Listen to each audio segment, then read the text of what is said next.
शायद आपकी किस्मत चमका देंगे। तो चलिए शुरू से शुरू करते हैं। 28 जून 1971 को एक अफ्रीकन फैमिली में एक बच्चे का जन्म होता है जिसका नाम रखा जाता है इलोन मस्क। कोई नहीं जानता था कि यह बच्चा एक दिन दुनिया का सबसे अमीर आदमी बनने वाला है, और जानते भी कैसे, उन्होंने फ्यूचर थोड़ी ना देखा था, इसलिए उन्हें यह भी नहीं पता था कि यही बच्चा बड़ा होकर फ्यूचर देखने वाला है। आप सोच रहे होंगे कि भला कोई आदमी फ्यूचर कैसे देख सकता है, तो इसका जवाब भी आपको कहानी में मिल जाएगा। इलोन को बचपन से ही पढ़ने का बड़ा शौक था। जहां दूसरे बच्चे पढ़ाई से बचने के बहाने खोजते, इलोन पढ़ने के नए नए तरीके खोजता।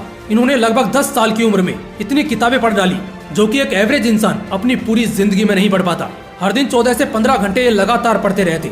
इनके माता पिता बताते हैं कि बचपन के दिनों में जब इलोन अपने कमरे में किताबों से लिपटे होते और उस वक्त जब भी उनके माता पिता उन्हें आवाज लगाते तो वो उनकी आवाज तक नहीं सुनते। उन्हें ऐसा लगा कि इलोन के कान खराब हो गए हैं। इसी वजह से उन्होंने उनके कान का ऑपरेशन कराया, लेकिन समस्या फिर भी ठीक नहीं हुई। और बाद में पता चला कि असल में समस्या इलोन के कान में नहीं थी, बल्कि उनके तगड़े फोकस की थी। यानी कि किसी भी चीज में वो अगर एक बार खो जाते तो उसे कौन आवाज दे रहा है या उसके बगल में क्या हो रहा है उसे कुछ फर्क नहीं पड़ता। और यही आगे चलकर उनके जीवन का सबसे बड़ा प्लस पॉइंट साबित हुआ।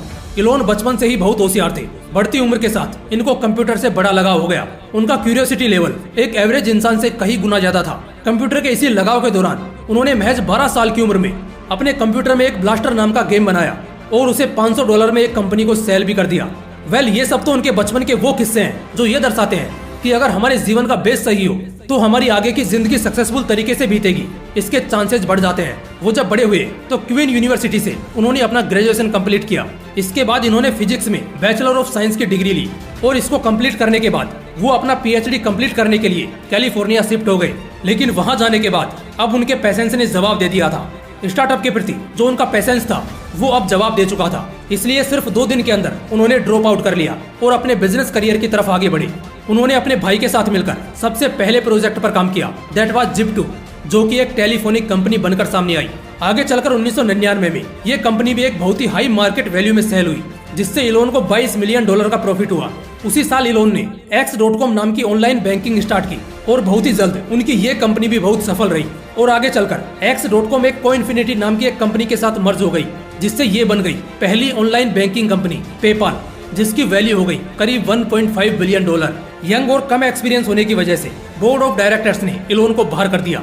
मगर इलोन के जो शेयर्स पेपाल में लगे थे उनके बदले उसे $165 मिलियन मिले।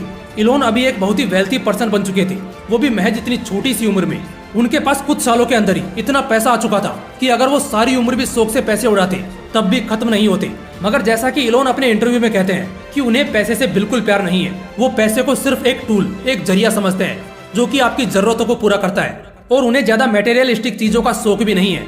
वो बस मानव कल्याण के लिए काम करते हैं और अपने मिशन को अंजाम देते हैं। तो कहानी में आगे बढ़ते हैं। इलोन के पास $150 मिलियन से भी ज्यादा की संपत्ति हो चुकी थी। उन्हें स्पेस ट्रेवल का बड़ा शौक था, मगर अब तक उनके ऑब्जर्वेशन में कुछ भी बड़ा नहीं हुआ था। उन्होंने रॉकेट्स को स्पेस में भेजने की सोची, एक ऐसा रॉकेट जो रीयूजेबल हो, जो स्पेस में जाए और वापस जमीन पर आ जाए। लेकिन ये काम सबको इम्पॉसिबल लग रहा था। सबका यही कहना था कि ऐसा रॉकेट बनाना नामुमकिन है। लेकिन दोस्तों, जैसा मैंने वीडियो के स्टार्टिंग में बताया था कि जो काम सबको इम्पॉसिबल लगता है उन कामों को कुछ सरफिरे पूरा करते हैं, और यहाँ पर वो सरफिरा था इलोन मस्क। उसने इस बारे में नासा से बात की, लेकिन उन्हें एक रॉकेट की कीमत $8 मिलियन बताई, जो कि बहुत ज्यादा थी। इसी वजह से इलोन ने खुद से ही रॉकेट बनाने की सोची। दोस्तों, उनके पास कोई भी रॉकेट साइंस की डिग्री नहीं थी, ना ही उन्हें इसके बारे में कोई डीप नॉलेज थी। इस वजह से उसने रॉकेट के बारे में किताबें पढ़ना शुरू किया और काफी डीप नॉलेज लेने के बाद अपना सारा पैसा नए प्रोजेक्ट स्पेस एक्स में झोंक दिया। उन्होंने पहली बार कोशिश की, लेकिन वो कोशिश नाकाम रही क्योंकि जगह पे ही सिस्टम ब्लास्ट कर गया। दूसरी बार रॉकेट ऑन द वे ही फट गया और तीसरी बार रॉकेट स्पेस में जाकर ब्लास्ट कर गया। इन 3 कोशिशों के लगातार नाकाम होने से उनका लगभग दिवालिया निकल चुका था।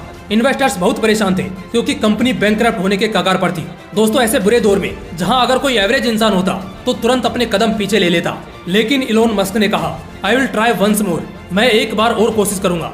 ये होता है एक जिद्दी, एक पागल इंसान का माइंडसेट, जिसे इतिहास हमेशा याद रखता है। उन्होंने अपना सारा वेल्थ इसमें लगा दिया और अपना घर, प्रॉपर्टी सब कुछ बेचकर और कुछ फंडिंग उठाकर सब कुछ इसमें झोंक दिया, जो कि उनकी जिंदगी की सबसे बड़ी गलती साबित हो सकती थी। मगर नहीं, ये सिर्फ उनकी ही नहीं बल्कि हम सब के लिए खुशकिस्मती साबित हुई, क्योंकि उनकी ये कोशिश सफल रही। उनका रॉकेट स्पेस में गया और वापस भी आया। उनकी कंपनी स्पेस एक्स रातों रात बुलंदियों पर पहुंच गई और नासा से उन्हें $1.5 बिलियन का कॉन्ट्रैक्ट भी मिला। ठीक इसके बाद उन्होंने एक और कंपनी में इन्वेस्ट किया जिसका नाम था टेस्ला मोटर्स। उन्होंने इसमें एक फ्यूचरिस्टिक विजन देखा। एक तरह से कह सकते हैं कि उन्होंने भविष्य देख लिया था कि फ्यूचर में ऐसी गाड़ियां चलेंगी जो पेट्रोल डीजल फ्री हो, और उनकी इसी सोच के कारण उन्होंने टेस्ला मोटर्स को भी भारी शेयर्स के साथ ओन किया और आगे चलकर 2008 में वो टेस्ला मोटर्स के सीईओ भी बने। इसके बाद भी वो रुके नहीं, बल्कि उन्होंने एक solar consumption power plant technology की एक कंपनी बनाई, दैट वाज सोलर सिटी। वो कहते हैं ना कि भविष्य किसने देखा है, तो ये कहना गलत नहीं होगा कि भविष्य इलोन मस्क ने देखा है। और आज वो जो कुछ भी कर रहे हैं वो भविष्य को बदलने के लिए ही कर रहे हैं, क्योंकि उन्हें ऐसा लगता है कि फ्यूचर में शायद कभी ऐसा समय भी आएगा जब अर्थ खतरे में पड़ जाएगी। इसलिए हमें किसी और प्लेनेट में पहले से ही स्टेबिलिटी बनानी होगी, और इसी प्रयास में वो लगातार मार्स पर जीवन खोजने में लगे हैं। और उनका ये दावा है कि 2030 तक वो मार्स पर एक कॉलोनी स्टेब्लिश कर चुके होंगे। वैसे तो इलोन मस्क से सीखने वाली हजारों बातें हैं, लेकिन अगर कोई दो बातें जो उनसे हमें सीखनी ही चाहिए तो वो ये होंगी। पहली तो एक जिद, एक ऐसी जिद जिसके सामने बड़ी से बड़ी तकलीफ छोटी लगने लगे, और दूसरा कभी ना थमने वाला एटीट्यूड। चाहे संपत्ति $मिलियन की हो या $बिलियन की, थमना नहीं है बल्कि इन्वेंशंस करते जाना है। मुझे इलोन मस्क की जो सबसे अच्छी बात लगती है वो ये है कि वो अपनी जिंदगी में कभी डिस्ट्रैक्ट नहीं हुए। जब सिर्फ 25 साल की उम्र में उनके पास $मिलियन की संपत्ति थी। इतनी संपत्ति होने के बाद पैसों की गर्मी किसी को भी भटका सकती है, मगर इलोन ना तो रुके और ना ही भटके, बल्कि लगातार एक से बढ़कर एक इन्वेंशंस करते गए। दोस्तों, मुसीबत में खुद को समझाए रखो, आत्मविश्वास को हमेशा बढ़ाए रखो, और जिंदगी के लक्ष्य को पाने के लिए हमेशा मेहनत लगाए रखो। फिर मिलते हैं अगली वीडियो में। जय हिंद, वंदे मातरम।